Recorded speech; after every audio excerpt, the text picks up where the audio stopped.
badge, attestation de réussite, certificat, diplôme d'État ou d'université, micro-certification, micro-credential, digital credential. Les appellations foisonnent. Pourquoi?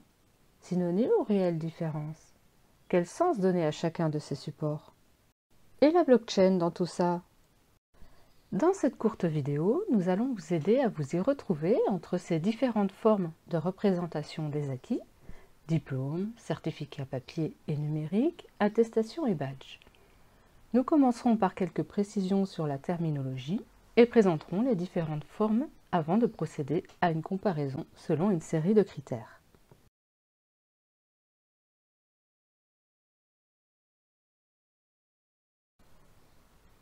Il est important de faire la distinction entre un certificat numérique, ou Digital Credential en anglais, et une micro-certification, Micro-Credential. Le certificat numérique est l'objet qui représente l'acquis. Selon la définition de la Commission européenne, il s'agit d'un justificatif numérique sécurisé attestant des compétences acquises par un individu ayant suivi une activité ou un parcours d'apprentissage. Un certificat numérique peut donc valider n'importe quelle durée de parcours d'apprentissage, un atelier d'un jour ou un diplôme de 3 ans. Les micro-certifications concernent les formations courtes. La notion de durée courte reste à l'appréciation de celui qui certifie, mais elle est rarement en dessous de 1 ECTS, soit 20 à 30 heures de temps apprenant. Le terme micro-credential en anglais est utilisé indifféremment pour parler de la formation elle-même et de l'objet qui certifie les résultats d'apprentissage, à savoir le certificat numérique.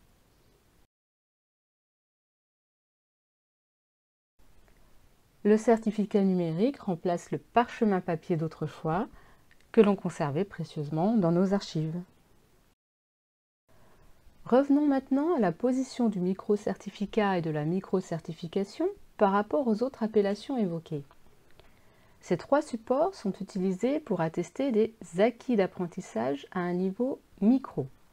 Une formation courte, un MOOC, une compétence ou bloc de compétences. Les attestations de suivi sont très utilisées dans les MOOC. Encore une fois, cela peut aller d'une simple attestation PDF jusqu'à une forme numérique.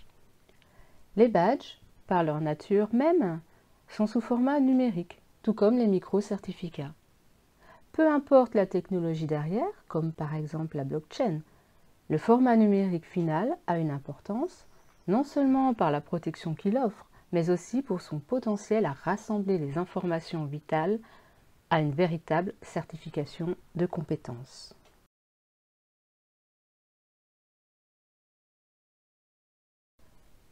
Pour comparer les différentes formes de représentation des acquis, nous les classons ici par 6 critères. Le format, papier dont le format PDF ou numérique, l'attribution ou non de CTS, la validation de compétences, le contrôle d'identité de l'apprenant, l'authentification de l'établissement émetteur et le niveau de protection contre la falsification. Regardons d'abord le cas du diplôme d'État.